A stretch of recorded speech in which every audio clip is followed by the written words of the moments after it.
चलिए क्वेश्चन पढ़ते हैं, हमसे क्या पूछा जा रहा है। देखिए बोला जा रहा है the IUPAC name of the following compound. हमें एक कंपाउंड दिया गया है और इस कंपाउंड का आईयूपीएसी नेम पूछा जा रहा है। चलिए कंपाउंड को ड्रॉ कर लेते हैं। कंपाउंड को अगर ड्रॉ करें तो कुछ कंपाउंड हमारा कैसा होगा, ऐसा होगा, डबल बॉन्ड O है। अगर किसी कंपाउंड में क्या हो, कार्बन डबल बॉन्डेड ऑक्सीजन हो और कार्बन की एक वैलेंसी से ऑक्सीजन और इधर कोई कार्बन चेन जुड़ा हो और इधर भी कोई कार्बन चेन जुड़ा हो, तो ऐसे कंपाउंड क्या होते हैं, मतलब ऐसे जो ये ग्रुप जो अटैच होते हैं, इस ग्रुप को हम बोलते हैं ईस्टर फंक्शनल ग्रुप। और अगर ये किसी अल्काइल ग्रुप से अटैच होता है तो हम ईस्टर ऑर्गेनिक कंपाउंड बोलते हैं, ठीक है ना। तो ये हमारा कैसा है, ईस्टर ऑर्गेनिक कंपाउंड है। मतलब इस कंपाउंड में हमारा फंक्शनल ग्रुप प्रेजेंट है जो कि क्या है, ईस्टर है।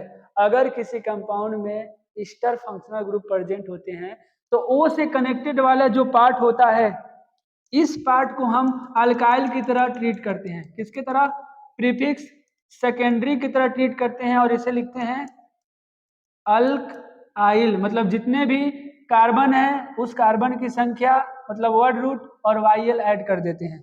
सिमिलर जो हमारा पार्ट बच गया इधर, तो ऑक्सीजन के जस्ट बगल वाला जो भी डबल बॉन्डेड ऑक्सीजन है, इस कार्बन को इंक्लूड करते हुए हम पेरेंट चेन सेलेक्ट करते हैं, लॉन्गेस्ट पेरेंट चेन। हमारा यही लॉन्गेस्ट पेरेंट चेन हो जाएगा। फंक्शनल ग्रुप के कार्बन को लोएस्ट नंबर देते हुए हम क्या करते हैं, नंबरिंग करते हैं। तो करेंगे तो 1 2 3 हो जाएगा। अब बात आती है नेमिंग का। तो नेमिंग का जो भी हमारा नोम्स होता है आईयूपीएस का, वो यूज कर लेते हैं। अगर कैसे होता है, तो प्रीफिक्स सेकेंडरी पहले लिखते हैं, फिर प्रीफिक्स प्राइमरी लिखते हैं, फिर वर्ड रूट लिखते हैं, फिर सफिक्स प्राइमरी लिखते हैं, फिर सफिक्स सेकेंडरी लिखते हैं। अब बात आती है सर लिखिए, तो हम बताए कि इसको प्रीफिक्स सेकेंडरी की तरह हम यूज करते हैं अल्काइल। मतलब जितने भी कार्बन हैं उनके लिए वर्ड रूट यूज कर लो। तो 1 2 3 कार्बन है तो इसके लिए लिखेंगे क्या, 3 कार्बन के लिए प्रोप, ठीक है। और ये क्या है, हमारे अल्काइल है तो YL जोड़ देंगे। अब देन क्या करेंगे, अब हम अपना इधर के पेरेंट चेन को देखेंगे। अब इधर के पेरेंट चेन को देखें तो इस पेरेंट चेन के अलावा क्या कोई सब्स्टिट्यूएंट निकला है, नहीं निकला है। अगर रहता तो हम यहाँ प्रीफिक्स सेकेंडरी में लिखते, नहीं है तो क्या कर देंगे, छोड़ देंगे। अब बात आती है प्रीफिक्स प्राइमरी। तो प्रीफिक्स प्राइमरी क्या होता है, अगर कंपाउंड का मेन चेन क्या हो, स्पैरो बाईसाइक्लो या साइक्लो होता है, उसके लिए हम प्रीफिक्स प्राइमरी यूज करते हैं। जो कि नहीं है तो छोड़ देंगे।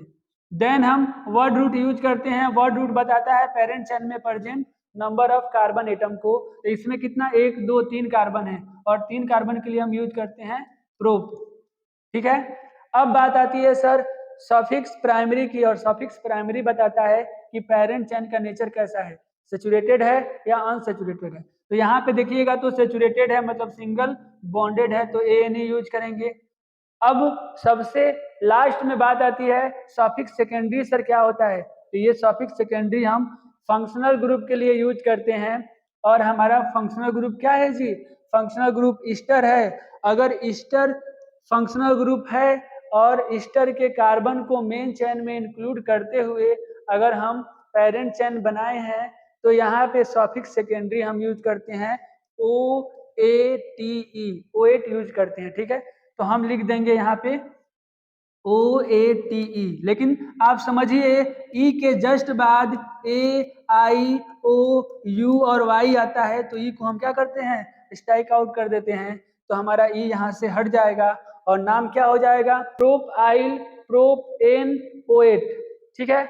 अब बात यहाँ पे ध्यान से देखिए, इधर कोई अल्काइल ग्रुप अगर स्टेट चेन होता है, क्या होता है, स्टेट चेन होता है, तो हम इसे N अल्काइल भी लिख देते हैं। क्या लिखते हैं, N अल्काइल लिख देते हैं। तो ये हमारा नाम हो जाएगा। चलिए ऑप्शन में देख लेते हैं। ऑप्शन ए में बोला गया है N प्रोपाइल इथेनोएट, जबकि हमारा क्या है, N प्रोपाइल प्रोपेनोएट है। मतलब ऑप्शन ए हमारा क्या हो जाएगा, गलत है, नाम सही नहीं होगा। ऑप्शन बी देखिए बोला जा रहा है इथाइल प्रोपेनोएट, क्या ये होगा क्या, ऐसा कुछ नहीं है। ऑप्शन सी बोला जा रहा है पेंटेनोइक एनहाइड्राइड। भाई मेरे ये सब क्या बात कर रहे हो। अब हमारा ऑप्शन डी दिया गया है एन प्रोपाइल